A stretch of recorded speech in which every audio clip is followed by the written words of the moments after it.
अलग माध्यमों में लगातार लिखती रही हैं। तो और मैं दुष्यंत आपके बीच हूं, और शायद क्योंकि स्त्रियों पर सवाल उठाने के इस सत्र में अकेला पुरुष होने का जोखिम मैंने लिया है या मुझे दिया गया है। तो इनके लिए जोरदार तालियां। तो शायद इस बात के लिए एलिजिबल मुझे सिर्फ एक बात के लिए रखा गया होगा कि पिछले साल मेरी एक किताब इस विषय पे आई, उस हवाले से मुझे यहाँ बुलाया गया होगा। तो मैं इस सत्र को सबसे पहले 2-4 लाइनों में इंट्रोड्यूस कर दूं कि दुनिया की दो जो इकाइयां हैं, स्त्री और पुरुष, उनके अंतर संबंधों और उनसे बनी हुई इस कायनात और उससे बना पूरा संसार लेखक के लिए ही नहीं, कला माध्यमों और दूसरे वैचारिक अनुशासनों में भी लगातार अध्ययन, शोध, चिंतन का विषय रहा है। और अलग अलग समयों में अलग अलग स्थितियों के भी अलग अलग देशों में उदाहरण मिलते हैं। कभी मातृसत्तात्मक व्यवस्थाएं, कभी पितृसत्तात्मक व्यवस्थाएं रहीं।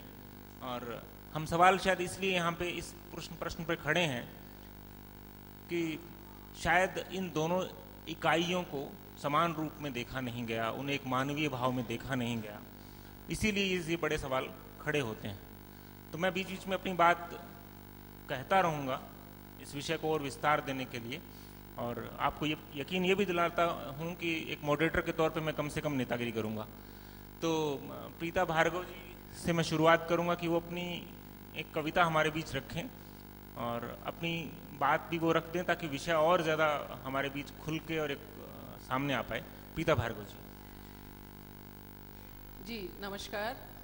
सदन में उपस्थित सभी मित्रों, मैं जोर देकर कहूँगी सभी मेरे मित्रों, इस धरती पर इस समय हम जो यहाँ सांस ले रहे हैं, जी रहे हैं, अनुभव कर रहे हैं, अभिव्यक्त कर रहे हैं, हमें ये फिर अपने भीतर से सवाल करना है कि जिस सूरज की किरण को हम देखते हैं, जिस पेड़ की पत्ती को हम देखते हैं, जो कमीज़ हमने कल उतार कर रखी थी, जिन जूतों को हम पहनते हैं, उनका हमारे से क्या रिश्ता है।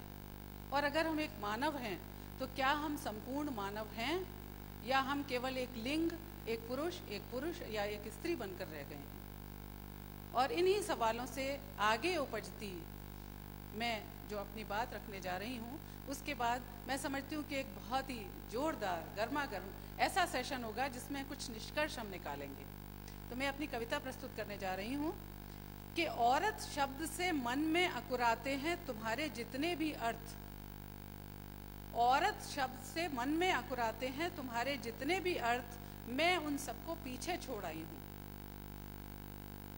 यह दृष्टि, यह वाणी, यह भंगिमा और यह पोशाक, इनमें अटककर दम तोड़ते अपने वजूद से कहो मित्र, भूलना होगा तुम्हें तुम्हारे होने के अर्थों से उपजी अनगूंजों को। यह दृष्टि, यह वाणी, यह भंगिमा और यह पोशाक, इनमें अटककर दम तोड़ते अपने वजूद से कहो मित्र, भूलना होगा तुम्हें तुम्हारे होने के अर्थों से गूंजती अनुगूंजों को। तुम्हारे सिंहासन, तुम्हारे रूप, तुम्हारे रस और गंध, उसके सारे समीकरण और तुम्हारे सारे चितकबरे चोगों को। सुनो मित्र, ये तुम्हारे धवल वेश, ये राजमुकुट, ये तुम्हारे शासन, संवाद, संप्रेषण, इन सब के भीतर पहुंचती हूं मैं। तुम्हारी भरती हुई तिजोरियों और खाली होते संवेदना कोशों में मेरा भी हस्तक्षेप है। इसलिए मित्र आज के इस वक्त को सौंप कर आज तक के सारे तुम्हारे आकार, अर्थ और अस्तित्व नितांत तुम होकर जानो मुझे। तुम एक पूर्ण पुरुष बनकर देखो, लिंग बनकर मत देखो। इसलिए मित्र आज के इस वक्त को सौंप कर आज तक के सारे तुम्हारे आकार, अर्थ और अस्तित्व नितांत तुम होकर जानो मुझे। मैं इस ही पल एकदम रिक्त होकर नितांत मैं बनकर खड़ी हूँ ठीक तुम्हारे द्वार पर। धन्यवाद। प्रीता जी की इस कविता के बाद मैं 1-2 रेफरेंस पहले देकर फिर मैं अगला सवाल पूछूंगा। मेरी एक मान्यता है कि स्त्रियां हमेशा से सवाल करती आई हैं और पुरुष उन्हें हमेशा से टोकता आया है और उन सवालों को दरकिनार करता है, उनको नज़रअंदाज करता है कि हम जिस धरती पर बैठे हैं, हम हिंदुस्तान की धरती पर वेदों में एक रेफरेंस कहीं मिलता है कि तुम मुझसे इस तरह बात मत करो, तुम मुझसे सवाल मत करो वरना मैं तुम्हारा सर फोड़ दूंगा। एक ऋषि महोदय ये बात कहते हैं। तो वो सवाल पे वहाँ से आपत्तियाँ शुरू होती हैं कुल मिला के। तो मैं अगली बात इस रेफरेंस के साथ करते हुए और आपके मूड को थोड़ा सा हल्का करते हुए बहुत गंभीर विमर्श की तरफ ले जाना चाहूँगा कि ब्रह्मांड के रहस्यों को जानने वाले हमारे समय के सबसे बड़े वैज्ञानिक स्टीफन हॉकिंग एक इंटरव्यू में कहते हैं कि चाहे मैं पूरी दुनिया में इसलिए जाना जाता हूँ कि ब्रह्मांड के रहस्यों को मुझसे ज़्यादा कोई नहीं जानता, पर मुझे लगता है कि मेरे लिए सबसे बड़ा रहस्य एक स्त्री है। तो उसी रहस्यपूर्ण स्त्री और उसके जीवन को हम इस सत्र में उठाने जा रहे हैं और सवाल करने की जो बुनियादी थीम यहाँ रखी गई है उसमें उसका रोल हमारी दुनिया में, उसका स्टेटस और उसकी डिग्निटी, मुझे लगता है 3 चीज़ें अनुस्यूत हैं, उसमें जुड़ी हुई चीज़ें हैं। उस सवाल करने की कैपेसिटी में एक स्त्री का रोल, स्टेटस और डिग्निटी, 3 सवाल एक साथ खड़े होते हैं। तो इसी बात को आगे बढ़ाते हुए मैं लता जी से सवाल पूछना चाहूँगा कि एक लेखिका के तौर पे कि वो इस प्रश्न पर क्या सोचती हैं और एक स्त्री होना और एक लेखक होना, उन दोनों को बीच में साधते हुए वो कैसे आगे बढ़ती हैं। और कुछ पढ़ना चाहें तो वो बहुत अच्छा रहेगा। एक बार आप तालियों से उनका स्वागत कर दीजिए जरा। Can you hear me? मैं कुछ बोलने से पहले अपना गला छू के देख लूं। याज्ञवल्क्य ने कहा था गार्गी से कि प्रश्न करोगी तो तुम्हारा सिर काट के फेंक दूंगा। यही सवाल एंटिगनी ने किया था और उसे भी यही जवाब मिला था। यानी ग्रीस और संस्कृत नाटक एक साथ चल रहे हैं। Questioning and women at that, स्त्री होकर सवाल करती हो। ये टाइटल पढ़ते ही मुझे लगा कि शायद ये इसी ग्रीक नाटक का अनुवाद है। आपने 3 प्रश्न पूछे कि प्रश्न करने से और प्रश्न की गरिमा, और तीसरा प्रश्न कहाँ तक उत्तरित रहते हैं। पहली बात तो स्त्री को प्रश्न करने का अधिकार ही नहीं। इसमें कहीं सामंतवाद की गंध आती है। Smells of colonial hangover. The women and slaves are not supposed to question. If at all they do, they'll be beheaded. और स्त्रियों के सवालों का जवाब कोई देने की जरूरत ही नहीं समझता। भरी सभा में द्रौपदी ने पूछा था, धर्मराज मैं हारी गई कि नहीं? धर्म तय, मैं हारी गई कि नहीं? किसी ने उनके प्रश्न का उत्तर नहीं दिया। सीता ने भी कहा था लक्ष्मण से, जिस कुल मर्यादा के गीत राजा गाते हैं, राम, राजा राम, मर्यादा पुरुषोत्तम राम, आज उनसे जाके पूछना कि ये जो काम हुआ है उनकी कुल मर्यादा के अनुकूल हुआ है कि नहीं।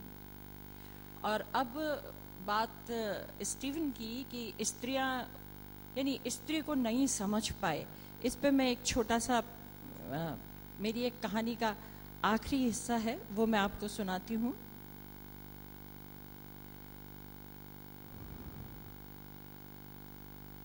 शायद ही ऐसा कोई कला प्रेमी हो जिसने मोनालिसा का चित्र न देखा हो। आपने तो निश्चय देखा होगा। अब मेरी आंखों से एक बार फिर इसी चित्र को देखिए।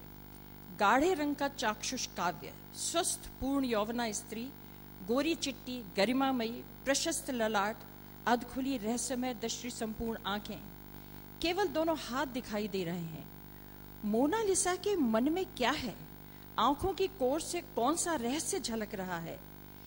इन प्रश्नों का उत्तर तलाशने में कलाकारों की न जाने कितनी पीढ़ियां मर खप गईं।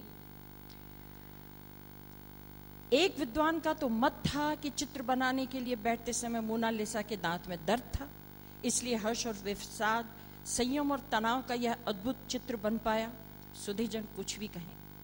अब आप सांस रोके प्रतीक्षा कर रहे होंगे कि इस महिला का यह विश्व प्रसिद्ध चित्र मुझे किसके समकक्ष ले जाता है।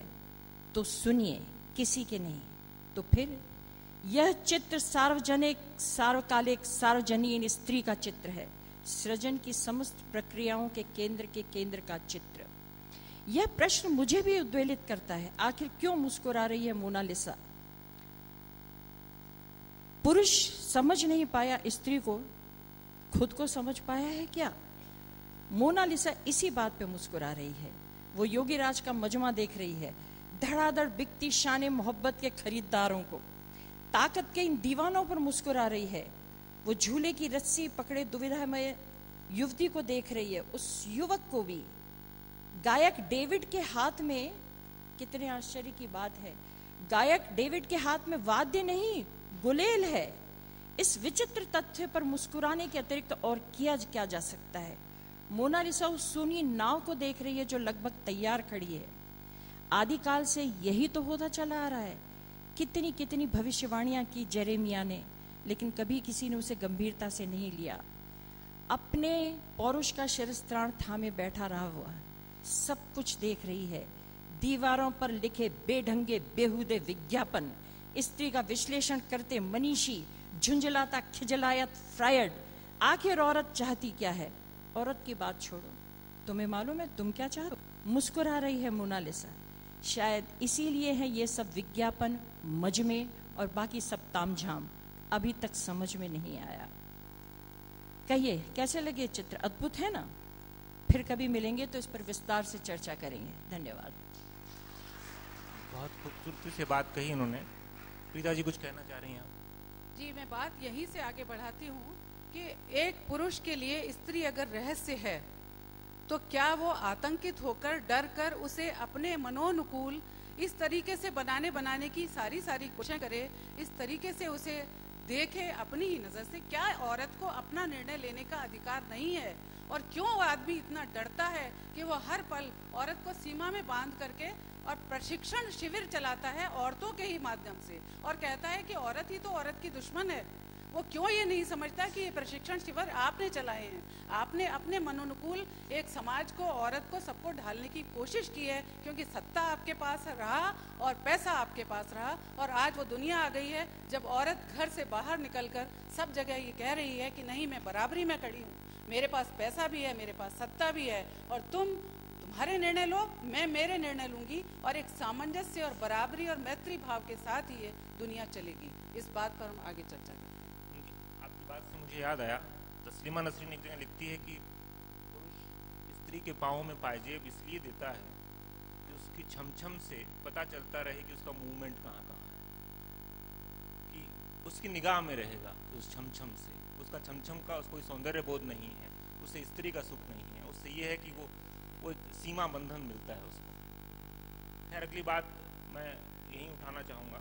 मैं बार बार कोट दरअसल इसलिए भी करता हूँ कि मैं अपना ज्ञान झाड़ पाऊँ कि इतने चीज़ें मैंने पढ़ रखी हैं। और दूसरा, कई बार मुझे ये भी लगता है कि शायद जो मास्टर्स हैं उन्होंने इतनी अच्छी बात कह दी, उनसे बेहतर तरीके से मैं उस बात को कह नहीं पा रहा हूँ, तो उनके हवाले से बात को कह दूँ।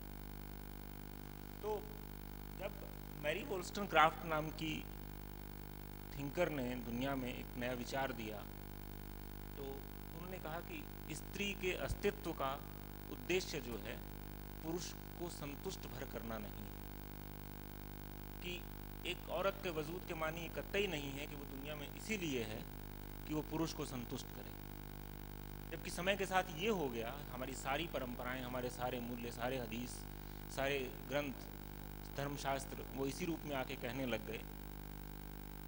तो मैं सुशीला जी से बात इसी रूप में आगे बढ़ाना चाहूँगा। ये एक विषय पे बहुत करीब से नज़र रखती रही हैं, एक अध्ययन का विषय भी इनके रहा है, और दिल्ली से जहाँ से ये आई हैं उसके पास खाप पंचायतों का अपना एक आतंक है, और उस आतंक के बीच स्त्री की स्थिति और उस स्त्री की गरिमा और दिल्ली की हाल ही की घटना, उसको जोड़ते हुए मैं उनसे सवाल ये कर रहा हूँ। इस सवाल को करने का जोखिम भी मैं ले रहा हूँ कि उनका ऑब्जर्वेशन क्या है। सुशीला जी बताएंगे।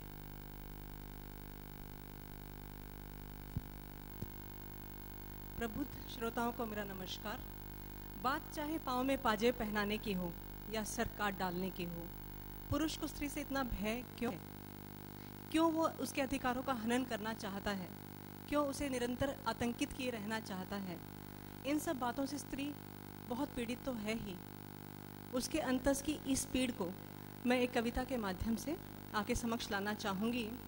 ये ज़ुबानी मेरी ज़रूर है, किंतु कहानी हर स्त्री की है। ओ दंभी पुरुष, ओ दंभी पुरुष, सदियों से छला है तुमने। कभी देवी गृह लक्ष्मी, अन्नपूर्णा, अर्धांगिनी, हृदय स्वामिनी, भामिनी, क्या क्या नहीं पुकारा मुझे। पुलकित आनंदित बहलती रही मैं तुम्हारे बहलाओं छलाओं से। देवी बनकर उड़ाती रही सर्वस्व अपना तुम पर, कहाँ की मैंने अपेक्षा। तुम्हारी रही सदा प्रस्तुत प्रतिमा, आंगन तुम्हारे ना कोई आशा ना अभिलाषा। पीती रही दर्द के प्याले, पिघलती रही पल पल, जलती रही तिल तिल, सिमटती मिटती रही। पुत्री बनी अनुगामिनी, कन्या थी हो गई दान। पहन मंगल सूत्र, अपना नाम गोत्र पहचान। किए न्योछावर खुशी खुशी, मातृत्व सुख से हुई गर्वित निहाल। पाला उनको जो थे अंशी तेरे मेरे लाल। आज खोजती हूँ खुद को, आज खोजती हूँ खुद को, पूछती हूँ खुद से कौन थे तुम जो आए अचानक। लील गए सपने मेरे, बो दिए सपने अपने, भीतर मेरे बहुत गहरे। पूछती हूँ पा एकांत खुद से, क्या कर पाई न्याय स्वयं से तुम। मेरे भीतर उठते इन सवालों से, मेरे भीतर उठते इन सवालों से सचमुच बहुत डरती हूँ। जब तक सीमित है मुझ तक सब ठीक है, सुंदर है तब तक। जब हो जाएंगे मुखरित तब करेंगे तुम्हें विचलित, और तुम चिल्लाओगे स्त्री होकर सवाल करती हो क्या बवाल करती हो। स्त्री होकर सवाल करती हो क्या बवाल करती हो।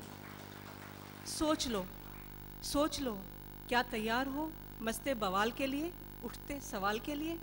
तो ये तो आपका निर्णय है, आपका चिंतन है, आपका विवेक है कि क्या हमें इन सवालों को उठाते रहना है कि इनसे आतंकित रहकर इनको दबाना है। आज की स्त्री शिक्षिता है, आर्थिक रूप से संपन्न है, उसकी अपनी मेधा है और वह अपना अधिकार चाहती है। इच्छाओं पर, आकांक्षाओं पर, सपनों पर, नभ के विस्तार पर, अंतरिक्ष पर केवल पुरुष का हक नहीं, उतना ही हक स्त्री भी चाहती है और उसने यह साबित भी कर दिया है। पंचायत खाप की दुष्यंत जी ने कहा, बहुत से लोगों को नहीं मालूम है और मैंने भी इस पर काफ़ी अध्ययन किया। खाप पंचायतें क्षेत्रीय आधार पर बनती हैं, इनका ढांचा गोत्र के आधार पर चलता है। एक 7 गांव का मिलकर एक थांबा बनता है और 7 थांबों से एक खाप पंचायत बनती है, यानी कि 12 गुना 7 84 गाँव की आमतौर पर एक खाप पंचायत होती है। और खाप पंचायतों का वैधानिक रूप से कोई अस्तित्व तो है ही नहीं, किंतु इनका एक समानांतर अपना कानून चलता है। और दुर्भाग्यवश यह कानून अपनी बेटी को, अपनी बहन को, अपनी पत्नी को उन्नति का, प्रगति का कोई प्रावधान नहीं देता। हमने अखबारों में पढ़ा, दूरदर्शन पर सुना, लड़कियां मोबाइल नहीं लेंगी, मोबाइल दोगे तो लड़कियां भाग जाएंगी। क्या मोबाइल आने से पहले लड़कियां नहीं भागती थी? और तो और कहिए चाउमीन ना खाएं बलात्कार हो जाएगा। कोई तर्क करे इनसे, चाउमीन खाने से बलात्कार होते हैं क्या? चाउमीन अखबारों में काफी आया था कि चाउमीन ना खाएं, चाइनीज फूड है, so if you eat chow mein you will be raping the women. तो कहीं तो तर्क हो, कपड़े इस तरह के मत पहनो, 15 साल में शादी कर दो, जल्दी शादियां होंगी तो बलात्कार नहीं होंगे। तो ये सब क्यों, तर्क पर क्यों नहीं चलती खाप पंचायतें? और पंचायत खाप हो, कोई भी इंसान हो, भारतीय गणतंत्र में नियम से ऊपर, कानून से ऊपर तो कुछ भी नहीं। और क्यों आप अपनी बेटियों को इतना आतंकित करते हैं? क्यों उनको अपना प्रगति का, तरक्की का, उन्नति का मार्ग खुद ही बंद कर देते हैं? तो ये सब बातें इंसाफ तो किसी तौर पर नहीं कही जा सकती। बस कहने को बहला फुसला दिया जाता है, झुंझुना पकड़ा दिया जाता है। भाई आप देवी हैं, गृह लक्ष्मी हैं, तो आप बताइए देवी वाला सम्मान, अधिकार, श्रद्धा आप क्यों नहीं देते स्त्री को? अगर गृह लक्ष्मी है स्त्री तो कितनी जमीन जायदाद आप उसके नाम रखते हैं, कितनी आर्थिक संपन्नता उसके पास है। तो ये सब, इन बातों पर हमें काफी सुशीला जी, मैं एक बात और आगे कहती हूँ, तुम देवी मानो, माँ मानो, बहन मानो, कुछ भी मानो, ये तुम्हारी सोच है, लेकिन ये हक तुम्हें किसने दिया कि हम क्या पहने, कैसे रहें, कैसे चलें, क्या करें, ये तय तुम करोगे। और मैं आपको एक बात, मैं सदन के बीच एक बात सामने रखना चाहती हूँ कि एक गुलाम जो होता था उस गुलाम से हम शारीरिक श्रम कराते थे, हो सकता है उसके साथ कुत्सित मैथुन भी करते हों, लेकिन एक औरत को तो इस तरीके से बना दिया गया, बांध दिया गया, कंडीशन कर दिया गया कि उसके जज्बात भी सारे हमारे हैं। वो जो कुछ सोचे, समर्पण करे, जो कुछ जितने भी उसके गुण हैं, स्त्री सुलभ जो कुछ भी है वो सब भी हमारे हैं। और न केवल हमारे हैं, सारी बच्चियों को, सारे घर की बेटियों को, सारे समाज की लड़कियों को वो ही प्रशिक्षण भी देगी, और वो देती है। इतनी कंडीशनिंग हो जाए, और आज कंडीशनिंग की हद देखिए कि एक लड़की क्या करे ये तुम तय करोगे। अपनी मनोवृत्ति के लिए सोचो, तुम ये क्यों कहते हो कि तुमने क्या पहन रखा है, तुम ऐसा ऐसा पहनती हो इसलिए तुम्हारे साथ ऐसा होता है। सच ये है कि तुम अपनी मनोवृत्ति क्यों नहीं बदलते हो। तुम अगर सूट बूट पहन करके खड़े हो तो हमें भी अपनी तरह से खड़े होने का अधिकार है। हमें भी अपने सेक्स हम किसके साथ करेंगी, कहाँ करेंगी, कैसे करेंगी, ये निर्णय हमारा होना चाहिए, न कि हम कोई देह हैं जिसमें जिस तरह से तुम चाहो एक मशीन की प्रक्रिया तुम कर सकते हो। मैं इस बात पर बात करना चाहती हूँ। जी, बात मैं आगे बढ़ाना चाहूँगा। प्रीता जी, मैं इसी बात पर कुछ कहना चाहूंगी। मुझे चंद पंक्तियां याद आ रही हैं। पुरुष विवाह करते हैं, पुरुष विवाह करते हैं, दहेज मोटा मिलेगा, शादी कर लो, तब सब जायज है। जी नहीं, सवाल तो यही कि आप क्यों नहीं एक नारी का मन देखते हैं, उसकी खूबसूरती पर आसक्त होकर क्यों शादी करना चाहते हैं, क्यों नहीं उसका मन देखते हैं, उसका व्यक्तित्व देखते हैं, क्यों ये सब बातें आपको खुद पूर्ण व्यक्तित्व तो नहीं है। अगर वो सिर्फ एक लिंग है तो लिंग ही देखेंगे, व्यक्ति है तो व्यक्ति देखेंगे। बात तो यही तो सवाल है। ऑब्जेक्ट की बात है कि एक कुल मिला के सारे सवाल इसी रूप में खड़े होते हैं कि क्या उसे एक वस्तु के रूप में ट्रीट किया जाना है क्या, कि किसी न किसी एक मकसद के साथ। और जो बात कंडीशनिंग की हो रही थी, प्रीता जी ने बात की थी, ये सारा सवाल वस्तु होने का था कि कुल मिला के हम खूबसूरती देखें या और किसी एक सेक्सुअल ऑब्जेक्ट के रूप में माने। पर बात वो उस जहां से हमने शुरू की थी, जहां प्रीता जी ने बीच में कहा था, रोका था, वो ये इस रूप में बात थी कि कंडीशनिंग की बात थी। कुल मिला के कंडीशनिंग पूरी सोसाइटी जिस रूप में करती है, मैं अगला सवाल वहीं से उसी रूप में करना चाहूंगा, फिर एक कोट को लेते हुए, अपने ज्ञान को झाड़ते हुए, कि सिमोन जिस तरह से कहती हैं कि औरत जन्म नहीं लेती, औरत को औरत सोसाइटी बनाती है। हमारी पूरा का पूरा जो एक सोशल कंस्ट्रक्शन है औरत का, कि वो एक इंसान के तौर पे होती है, और औरत कोट अनकोट औरत जो है वो स्वरूप उसे केवल हमारा समाज देता है। और एक लेवल पे आके कंडीशनिंग की हद ये होती है कि when she is treated equally she denies to treat equally. ये सवाल खड़ा हो जाता है वहां पे। तो यही सवाल से मैं लता जी को मैं आमंत्रित कर रहा हूं। आपने जब तस्लीमा की बात करी थी तो मुझे सिमोन द बोवा ही ध्यान में आई थी, जिन्होंने अपनी प्रसिद्ध पुस्तक द सेकंड सेक्स में यही लिखा है, स्त्री पैदा नहीं होती, बनाई जाती है। दो बच्चे एक तरह से पैदा होते हैं, एक को एक विशिष्ट तरीके के कपड़े पहनाते हैं, एक विशेष आचरण सिखाते हैं, और दूसरे को दूसरे तरह के कपड़े पहनाते हैं, आचरण सिखाते हैं। और ये अनुकूलन, ये कंडीशनिंग इतनी भयानक हो जाती है कि वो मज्जा में आ जाती है।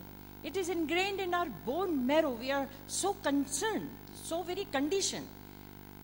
अब क्योंकि औरत को सवाल करने के लिए मना किया गया है और स्त्री होकर सवाल करती हो, तो कंडीशनिंग की हालत देखिए कि दिल्ली में प्रतिष्ठा के शीर्ष पे 3 महिलाएं बैठी हुई थी। 6 दिन वो तमाशा देखती रही जो जंतर मंतर पर और इंडिया गेट पर हो रहा है। उन्होंने कोई सवाल नहीं किया, उन्होंने कोई सवाल नहीं किया। उनकी मज्जा में ये बात आ गई थी कि उन्हें सवाल नहीं करने हैं। मैं यहाँ हन्ना अल शेख को कोट करना चाहूंगी। कितनी सही बात है। एक दास अपने मालिक के साथ कभी नहीं रहना चाहता, एक पशु खूंटे से छूटना चाहता है। स्त्री ही एक ऐसी व्यक्ति है कि जो अपने ऑपरेसर के साथ रहना चाहती है। Women are the only oppressed groups in our society that lives in intimate association with their oppressor. There you are. वो जो दुष्यंत कंडीशनिंग की बात कह रहे थे, वो बिल्कुल सही कह रहे थे कि हम इतने कंडीशनड हो गए हैं। इस देश में महिला प्रधानमंत्री रही, महिला राष्ट्रपति रही, उसके बावजूद आज भी गांव में एक स्त्री को डायन कह के जला दिया जाता है। कोई दूसरी स्त्री सवाल नहीं करती। देश का प्रधानमंत्री नहीं, देश के राष्ट्रपति नहीं, दोनों स्त्रियां चुप हैं। वो सवाल करती नहीं कि ये कैसे हो गया, क्यों हो गया। आपने सवाल की बात कही, हाँ, स्त्रियों के सवाल हैं, मेरा सबसे बड़ा सवाल तो यही है, आप पुरुष हैं, मर्द हैं, इंसान कब बनेंगे? मैं आपको स्त्री ही नजर आती हूँ, एक इंसान नजर नहीं आती। और आपने मेरे संघर्ष और लड़ाई की बात की थी, वो तो भ्रूण से शुरू हो जाती है। Women are being killed in foetus, female foeticide. एक सबसे ज्यादा डिफेंसलेस स्टेट में आप स्त्री को मार देते हैं। वो भ्रूण में सुरक्षित नहीं है, बाहर निकले तो गलियों सड़कों पर सुरक्षित नहीं है। तो उसका अपना अस्तित्व, उसका जिंदा रहना अपने आप में बहुत बड़ा संघर्ष है। पढ़ पाना संघर्ष है, जी पाना, अपनी अस्मिता को बनाए रखना संघर्ष है। और बहनों, हमारे त्वचा का रंग कुछ भी हो, मैं सोच रही थी कि शायद सू और क्रिस यहाँ कहीं हो, मेरी यूरोपियन मित्र। हमारे त्वचा का रंग कुछ भी हो सकता है, सफेद, काला, पीला। हमारे दुखों का रंग एक सा है, एक साथ। और इसी को थोड़ा सा आगे बढ़ा के मैं कहूंगी कि हमें एक दूसरे का हाथ पकड़ के रहना चाहिए। जिस देश में वैज्ञानिक महिलाएं हुई हों, नजमा हेपतुल्ला ने एक संस्था बनाई थी जो महिला वैज्ञानिकों के लिए है। महिला वैज्ञानिक, महिला राष्ट्रपति, महिला प्रधानमंत्री, महिला ये, महिला वो सड़क कूटने वाली मजदूरिन, वो गोबर थापने वाली तक अगर वो ज्ञान नहीं पहुंचा कि कैसे परिवार को नियंत्रित किया जाए, तो धिक्कार है हमारे ज्ञान पर। हम नहीं पहुंच पाए उन तक, तो हमें उनका हाथ पकड़ के रखना होगा, उन्हें पीछे नहीं छोड़ना है। यही बचाव का लता जी की बात को आगे बढ़ाऊंगा और प्रीता जी से मैं इस बात जी। को आगे बढ़ा रहा हूँ मैं कुल मिला के। एक तो इस रूप को प्रतीकात्मक रूप से लेना ही चाहिए, वो समय के साथ लेना शुरू कर दिया गया है कि किसी पद पर पहुंची हुई महिला, चाहे वो प्रधानमंत्री हो, राष्ट्रपति हो या कि मुख्यमंत्री हो, वो उस वक्त एक सत्ता का प्रतीक होती हैं। वो स्त्री भी नहीं होती और वो इंसान भी नहीं होती हैं। पहली बात तो ये है, मुझे लगता है कि वो सत्ता के प्रतीक हैं, वो चुनी हुई सत्ता है मात्र, उस रूप में उसे देखा ही जाना चाहिए। दूसरी बात ये मुझे लगता है कि जब हम इस एक द्वंद्व में आते हैं, स्त्री और पुरुष के, और स्त्री के नजरिए और पुरुष के नजरिए से, उसके बाद एक लगातार संघर्ष की स्थिति बनती है। और जो एक इसका एक्सट्रीम रेडिकल फेमिनिज्म तक जब पहुंचता है, वो एक्सट्रीम पे जाके ये कहता है स्त्रीवादी समाज होना चाहिए, कि वहाँ पे वो बिल्कुल रिवर्स है कि यार पुरुष ने सेपरेशन किया, अब स्त्री करेगी। वही रेडिकल फेमिनिज्म वहाँ तक पहुँचता है। तो मैं एक इक्वल सोसाइटी की जब हम बात करते हैं, उन मखमली एहसासों की अगर हम बात करें, कि जो एक अच्छी सोसाइटी में जब हम पहुँचते हैं, कि जब स्त्री और पुरुष जो दुनिया के सबसे बुनियादी संबंध हैं, क्या आपको नहीं लगता कि ये जो हमारी पूरा विमर्श है, एक लेवल पे आके ये हो जाता है, जिसको ये कहते भी हैं कि जो नारीवादी आंदोलन है, स्त्रीवादी आंदोलन है, कि उनके घर प्रॉपरली चलते होंगे क्या?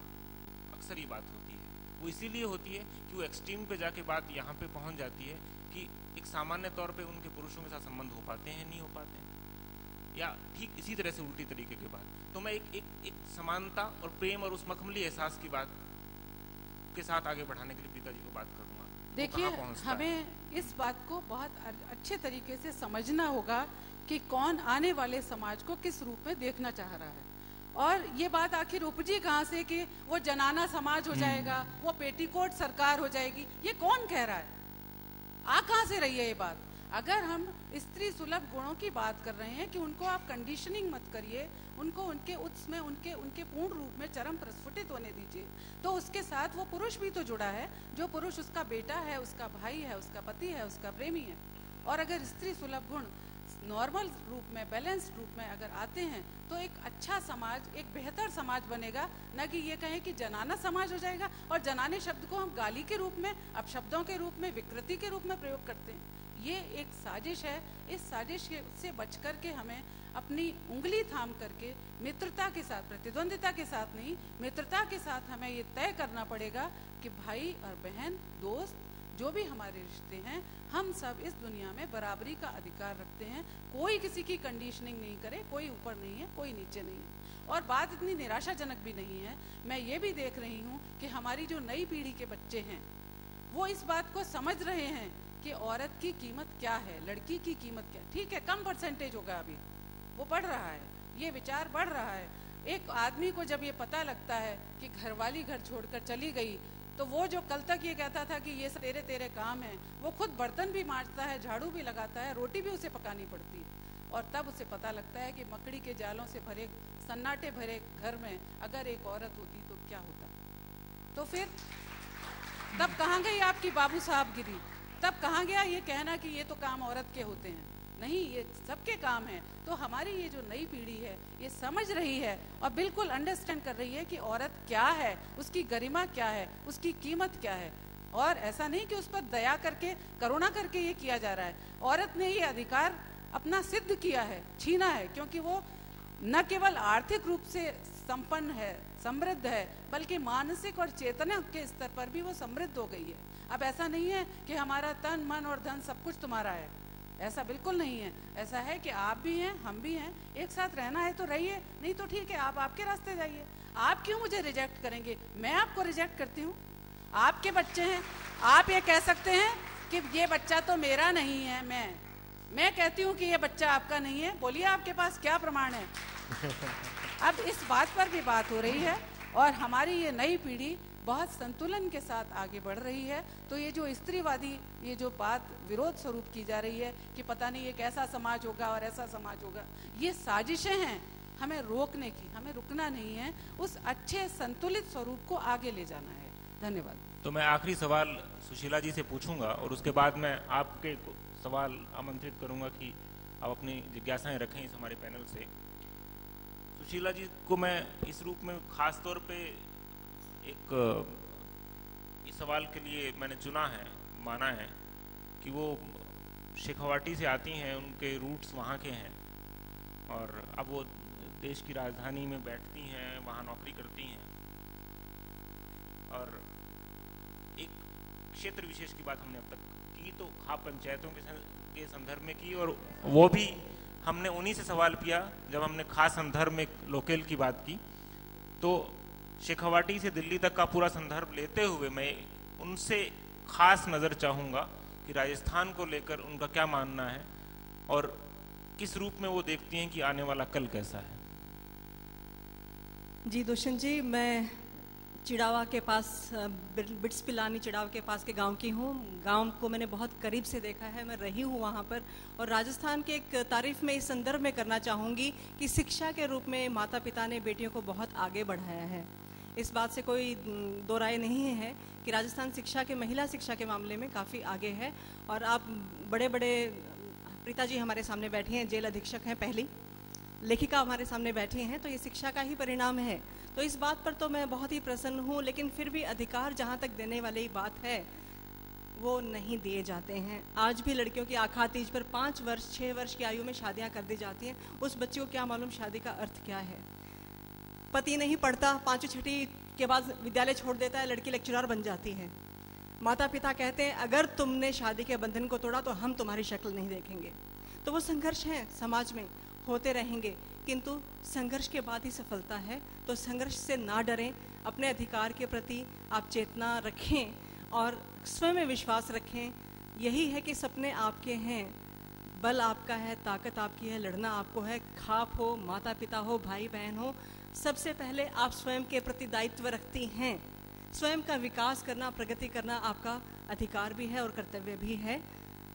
हाँ, तो मैं सुशीला जी की बात में एक बात जोड़ते हुए कि सवाल होते रहें और स्त्रियां ही सवाल करेंगी, क्योंकि पुरुष, मैं एक पुरुष होते हुए ये बात कह रहा हूँ कि पुरुष हमेशा सवालों से बचता है, स्त्रियां हमेशा सवाल करती हैं और बेहतर सवालों से बेहतर दुनिया बनती है। आपके क्वेश्चंस आए पूरे पैनल के लिए।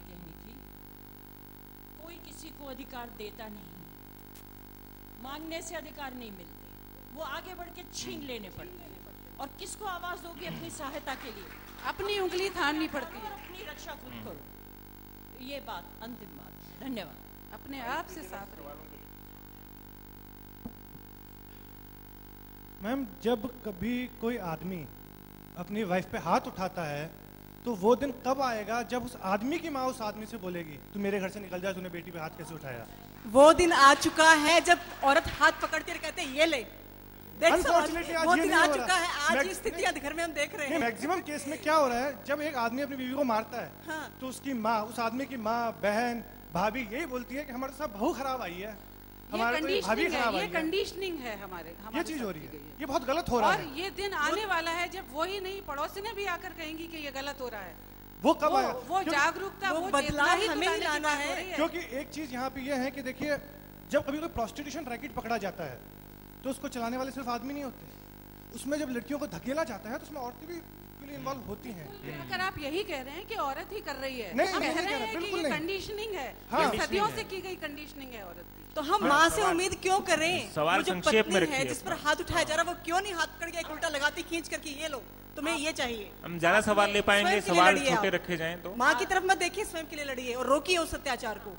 आपने जो प्रोस्टिट्यूशन की बात उठाई, अंतर्राष्ट्रीय देह व्यापार पुरुषों के हाथ में, स्त्रियां तो स्थानीय तौर पर हैं और वो भी उनकी मुट्ठी में है। अपने स्वतंत्र तौर पे ये व्यवसाय वो नहीं चलाती ही नहीं। अब मैम नाम बताइए और अपना सवाल। हाँ, मैं राजकुमारी डोगरा हूँ और मैं सोशल एक्टिविस्ट हूँ। मैं ये जानना चाहती हूँ कि जब भी हम कोई बहस करते हैं, सिर्फ मध्यवर्गीय महिलाओं पे ही होती है बहस, जबकि जो स्लम्स में रहने वाली, गांव में रहने वाली, मजदूरी करने वाली औरत बराबर काम भी करती है और उसके अलावा कमा के भी लाती है और पिटती भी है अपने हस्बैंड से, और सारे डिसीजन उसके दूसरे लोग लेते हैं। तो उसके बारे में मेरे ख्याल से ज़्यादा सोचने की ज़रूरत है या नहीं, ये आप बताइए। देखिए, मैं आपको कहूँ कि हमें ये बात बताई गई और हमें ये बात गांठ बांध लेनी पड़ेगी, याद रखनी पड़ेगी कि औरत जहाँ कहीं रह रही है, जिस हालत में रह रही है, ऊंची है, नीची है, बीच की है, इस देश की है, उस देश की है, हर औरत का दुख एक ही है और उस दुख में हमारा बहनापा होना चाहिए। इस बहनापे की बात को हमें अपने भीतर से उगाना है, अकुराना है और सारी बहनों के साथ हम एक हैं। क्योंकि हमें बचपन से ही अलग कर दिया गया है अपनी जड़ों से काट करके। पुरुष अपनी सोसाइटी में एक उसको प्रिविलेज है कि वो अपने मित्रों के साथ, अपने समूह के साथ रहता है, लेकिन औरत अपने कामों के कारण, शादी के कारण, पढ़ने के कारण वो अपने समूह से कट चुकी है। उसका कोई समूह नहीं है, वो अकेले अपना दर्द सह रही है। जिस स्लम एरिया की बात कर रहे हैं या वो जो IAS की बीवी या पत्नी बहन बैठी है या कोई बड़े नेता की बीवी बैठी है, सबका दुख एक ही है। ये बात मान कर चलिए। मैं ये कहना चाहूंगी, भंवरी देवी किसी अभिजात वर्ग से नहीं आई हैं। किस वर्ग से आती है पूरा देश जानता है, उनको सम्मानित किया गया है, हम साथ हैं, हम सब उनकी ताकत है। भंवरी तो देवी लड़ना को तो सम्मानित स्वयं को किया होगा। गया है जी, और तो आप हम उनके साथ हैं। साहित्य पढ़ के देखें तो मन्नू भंडारी ने मजदूरनी की कहानी लिखी है। पूरे साहित्य में दलित वर्ग पे, मजदूर वर्ग पे, किसान औरतों पर बहुत कहानियां लिखी गई हैं। धनिया को कौन भूल सकता है, प्रेमचंद की नायिका, है ना। तो बहुत कहानियां और उसके बारे में साहित्य लिखा गया है। उधर से एक सवाल आ रहा है। हाँ जी। सवाल ले। मैम, माय क्वेश्चन इज, हम लोगों को कंडीशनिंग एक बार को माना भी ले कि जैसे अब मैं एक काफ़ी अच्छी फैमिली से आती हूँ, डिसेंट फैमिली, बट मेरे ही रिलेशन में मेरी सिस्टर को उनके डैड बोलते हैं कि हम आपको पढ़ा रहे हैं, वेरी गुड, आप टॉप कर रहे हो, वेरी गुड, बट आपकी जो एक वो अगर कुछ भी करे या कहीं अगर वो हल्का सा भी फेल हो जाती है तो उसको ये गिनाया जाता है कि आप फाइनेंशियली हम पे कितने डिपेंडेंट हो। उस बात का क्या किया जाए? बिकॉज वो एक तरह से हमें एम्पावर भी कर रहे हैं और साथ में ये भी दिखा रहे हैं कि हम आप पे कितने बड़े एहसान कर रहे हैं, आपको फाइनेंशियली हेल्प करके और आपकी सारी एजुकेशन का आपका खर्चा उठा के। क्या वो लड़के का नहीं उठा रहे जो फेल हो रहे हैं?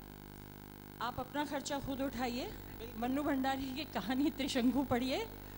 और रहा कंडीशनिंग का सवाल, औरत को तो भगवान ने बनाया ही नहीं, आदम की पसली निकाल करके उसको बना दिया गया। उसकी अपनी कोई भाषा, कोई वर्ण, कोई जाति, कोई धर्म, कोई दीन ईमान नहीं है। एक यही है, वो लड़ती रहे, अपने संघर्ष करती रहे। मैं इस बात में एक बात ऐड करूंगी कि बहनों, ये संघर्ष कोई आसान संघर्ष नहीं है। ये सत्ता और व्यवस्था का पूरा नेटवर्क है जिससे अपने अधिकारों को छीनना है। तो कांटों पर से तो गुजरना पड़ेगा, अंगारों को तो झेलना पड़ेगा हमें।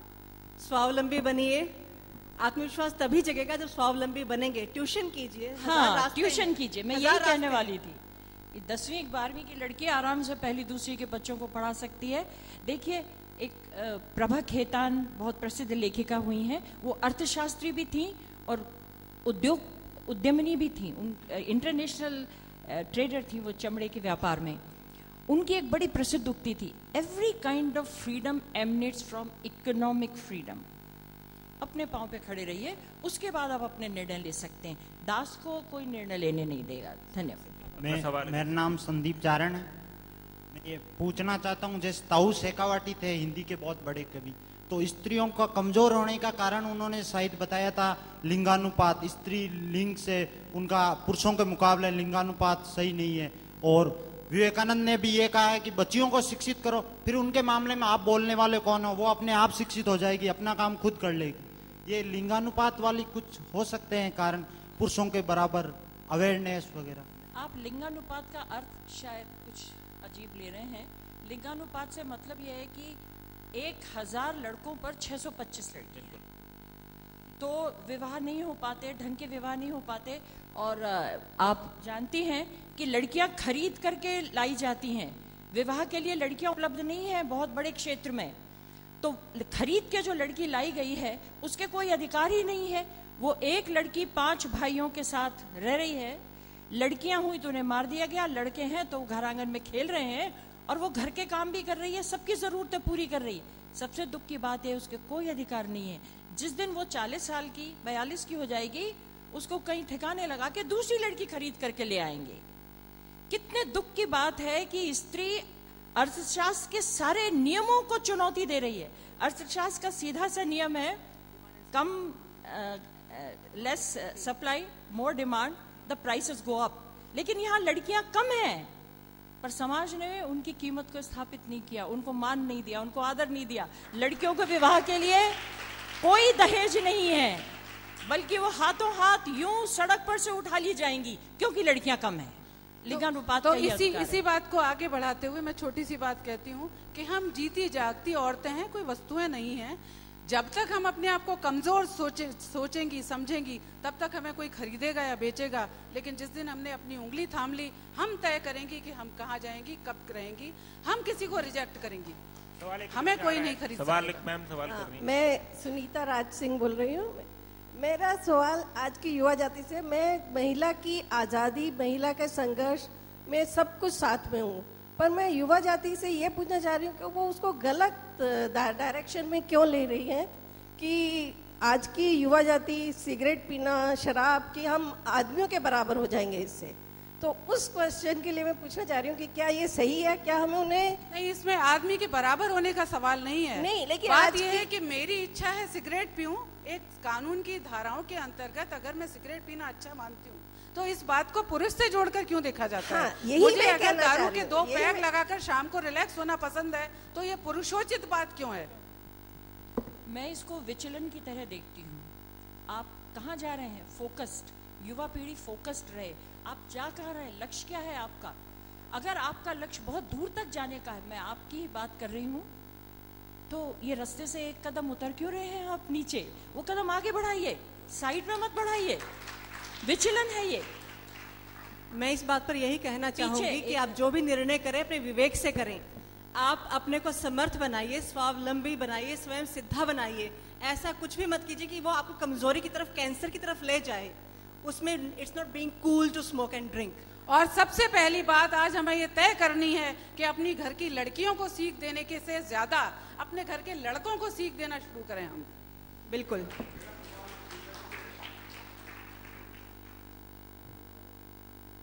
हाँ, मेरा सवाल पिताजी से है।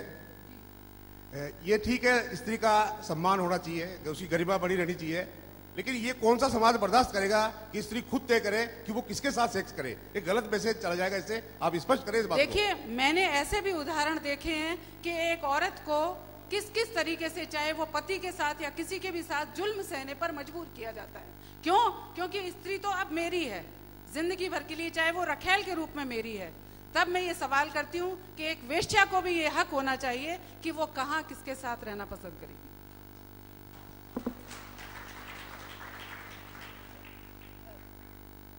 May I speak in English? Sure. Most welcome.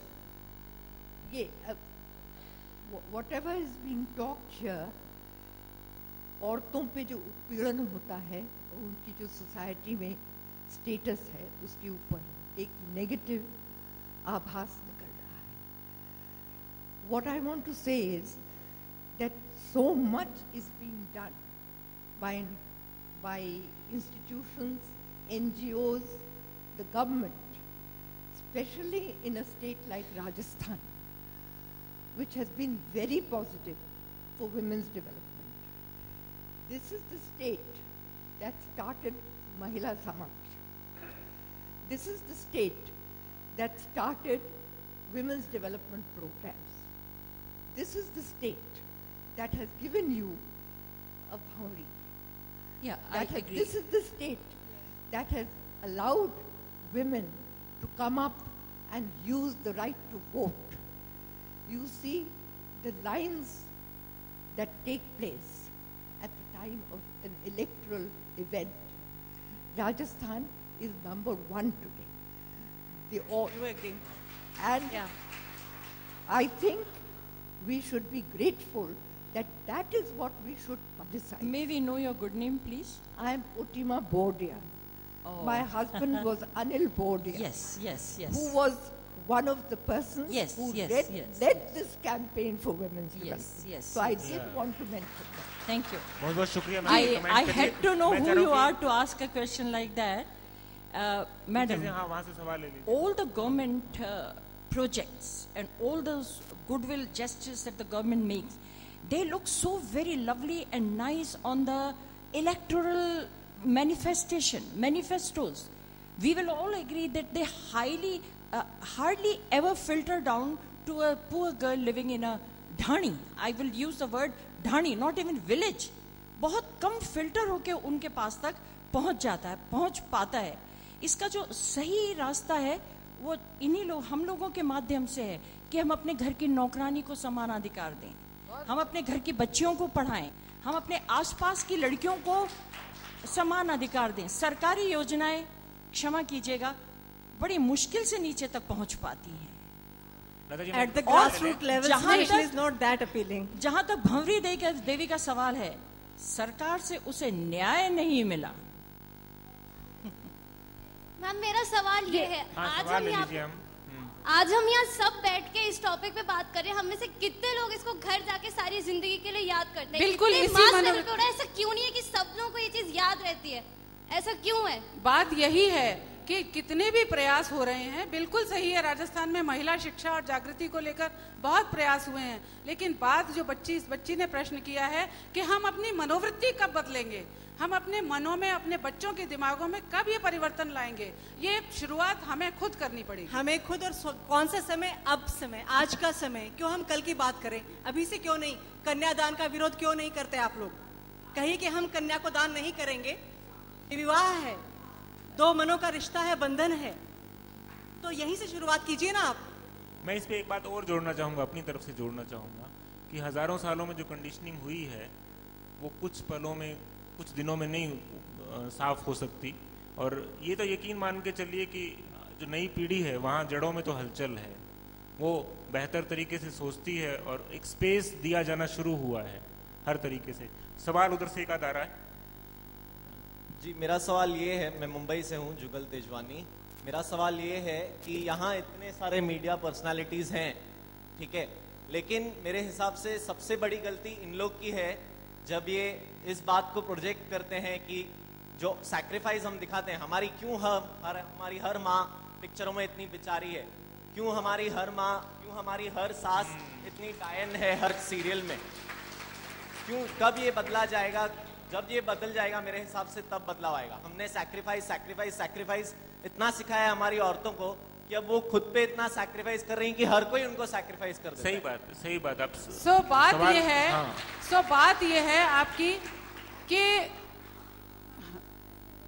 हम एक तो सवाल जल्दी में लेना चाहेंगे, हम कमेंट के लिए हमारे पास वक्त नहीं है, हम आपके कमेंट्स नहीं ले पाएंगे। तो आइए हम आज से ये तय करें कि हम अपने अधिकारों की बात करेंगे, हम कितना हंसती हैं, कितना चलती हैं, हम अगर काम काज करती हैं तो काम काज के हमारे घंटे तय होते हैं कि नहीं, हमारे लिए वहाँ क्या सुविधाएं हैं, हम कैसे रहती हैं, हम अपने लिए जिएं, अपनी बहनों की बात करें, अपने बेटों की और बेटियों की बात करें। आइए इस नई दुनिया में हम जुटें।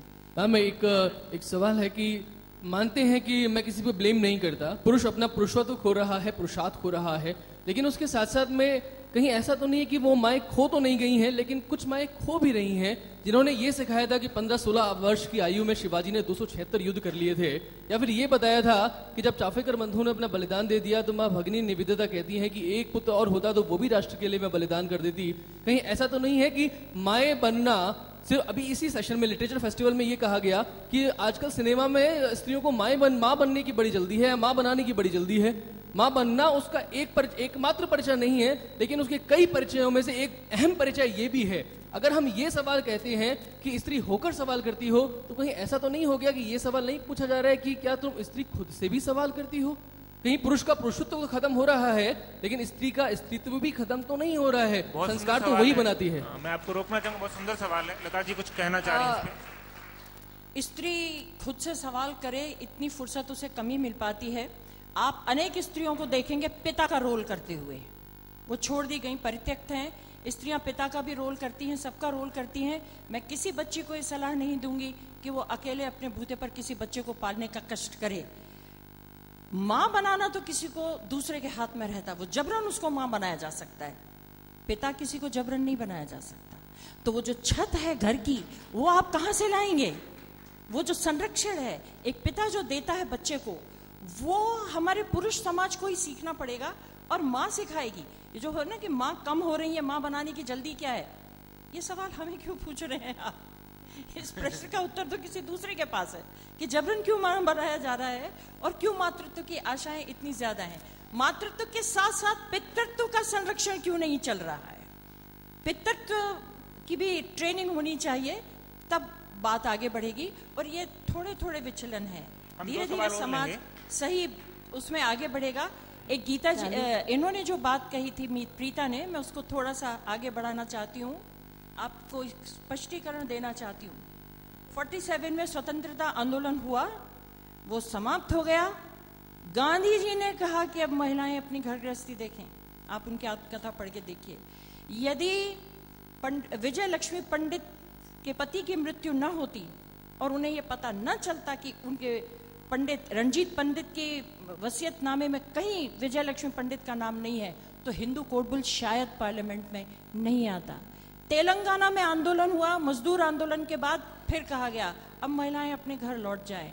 26 साल वेस्ट बंगाल में साम्यवादी सरकार रही, किसी स्कूल में कोई क्रैच नहीं है कि महिलाएं अपने बच्चों को वहां रख सकें।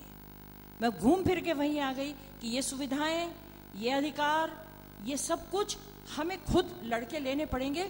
और अगर हम सत्ता में हैं, अगर हम इस हैसियत में हैं, तो हमें अपनी सहभागिनी, अपनी छोटी बहन को, अपनी ग्रामीण बहन को ये अधिकार देने चाहिए। बिल्कुल कि हम उसका हाथ पकड़ के। 2 सवाल हम और लेंगे, एक उधर से और एक इधर से।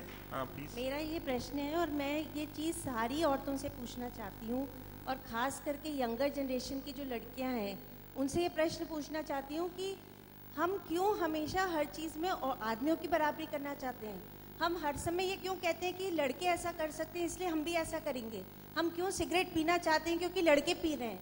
हम क्यों हर काम वो करना? हमारा अपना खुद का कोई कॉन्फिडेंस नहीं है अपने आप में। तो हमारी जो एक औरत की जो इनर स्ट्रेंथ है उसका मुकाबला कभी आदमी नहीं कर सकता है। क्यों हम अपनी उस शक्ति को नहीं पहचान कर ये कहते हैं कि हमारी अपनी एक आइडेंटिटी है? हम आदमियों से, पुरुषों से क्यों इतना कंपटीशन करना चाहते हैं? ये स्पर्धा की बात ही सही नहीं है, बात सह अस्तित्व की है, परस्पर सम्मान की, समझ की, सह अस्तित्व की है। तो क्यों प्रतिस्पर्धा? किस लिए प्रतिस्पर्धा? नहीं, प्रतिस्पर्धा नहीं, हम आगे निकल जाए ना 2 कदम। जिसे हमारा साथ चाहिएगा वो आता रहेगा। हम क्यों किसी की प्रतीक्षा में रुकें, किसी खास अवसर की कि विवाह हो या डिग्री मिले या ये हो? हम जीवन का बहुत बड़ा हिस्सा किसी अवसर की प्रतीक्षा में निकाल देते हैं। जब मेरी शादी हो जाएगी तब मैं ये करूंगी, जब मैं ग्रेजुएट हो जाऊंगी तब मैं ये करूंगी। ये प्रतीक्षा छोड़ दीजिए, उठिए, चलिए और हम प्रगति के मार्ग पे आगे बढ़ें। जिसे हमारा साथ चाहिए वो आ जाएगा, नहीं तो हम अकेले ही एकला चालो रहे। आखिरी सवाल ले पाएंगे हम। आप सबको नमस्ते। मैं आपसे, आपने सब जगह अपना ध्यान लिख के लड़के चाउमीन नहीं खाएंगी, मोबाइल नहीं रखेंगी, लेकिन मैं आपको एक जगह लेना चाहूँगी कि हमारे पोइट्स ने अधिकतर विमेंस के बारे में लिखा, मोस्ट ऑफ द पोइट्स, और उनको बैडली क्रिटिसाइज किया। इसके लिए कोई मतलब एक्शन नहीं लिया गया। और दूसरा कि जैसे जो पेंटर्स होते हैं वो अपनी पेंटिंग्स करते हैं, तो I saw in Amer Fort most of the paintings near 97% were on women and they were badly exposed. So वो किस बेस पर अलाउ की जाती है कि उनको ऐसे विमेंस को अपन ने हम किसी मैन ने कही वो बात कि मोबाइल ना रखो, चाउमीन ना खाओ, ऐसे कपड़े पहनो। उन्होंने छोड़ दिया क्या मोबाइल रखना या चाउमीन खाना? ऐसा नहीं है, लेकिन वो पेंटिंग्स जो वहाँ रखी गई है वो तो बहुत ज्यादा। अब हम शिकायत करना चाहते हैं कि ये हो गया, कि हमारा ध्यान, और अब हम इसे सही करना शुरू करें। इसको आप सकारात्मक देखिए, नारी सौंदर्य का प्रतीक है। अच्छा, दूसरी बात, तो इधर से एक सवाल ले लीजिए। आपने शायद पढ़ा नहीं है, नारी का और भी वर्णन है। सुमित्रा नंदन पंत की कविता है, भारत माता ग्राम वासिनी, खेतों में फैला है श्यामल धूल भरा मैला सा आंचल। मेरे ख्याल की कविता है। अगर इजाजत हो तो मैं एक और बताऊं, ये जो चीजें हैं ये अपने आप से नहीं होंगी, इसमें पूरा समाज को जोड़ना पड़ेगा। और एक चीज हमने सुना नहीं यहाँ पे, the terrible curse of dowry. ये जो डाउरी का सिलसिला है वो अगर हम नहीं उसको हटाते हैं तो महिला की कोई किस्म की इज्जत नहीं रहेगी। देखिए बात यह है कि औरत जब वस्तु समझी जाएगी तो वस्तु के साथ तो बहुत तरह के आचार विचार जुड़ जाएंगे, उसको खरीदा भी जाएगा, बेचा भी जाएगा, उसके साथ दौलत भी चाहिए और उसके साथ न जाने क्या क्या चाहिए और उसमें न जाने क्या क्या चाहिए। बिल्कुल आखिरी सवाल हम ले रहे हैं, उसके बाद हम बाहर डिस्कशन कर सकते हैं। अगर पुरुषों से सवाल है कि आप कब इंसान बनोगे, तो एक स्त्री जो स्त्री की सबसे करीबी सहेली है, सबसे मित्र है, एक माँ है, एक बहन है, तो स्त्री से क्या सवाल होगा? कि वही सवाल स्त्री से भी समाज का एक हिस्सा वो भी है, पूरा समाज मिलके दोनों को सवाल दबाने की कोशिश कर रहा है। वही सवाल उससे भी होगा कि आप संपूर्ण इंसान बने।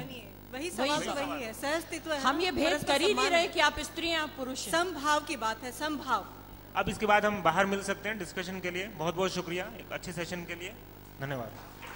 धन्यवाद, बहुत बहुत धन्यवाद हमारे सभी वक्ताओं का और हमारे प्यारे श्रोताओं का। मैं धन्यवाद देना चाहूंगी दैनिक भास्कर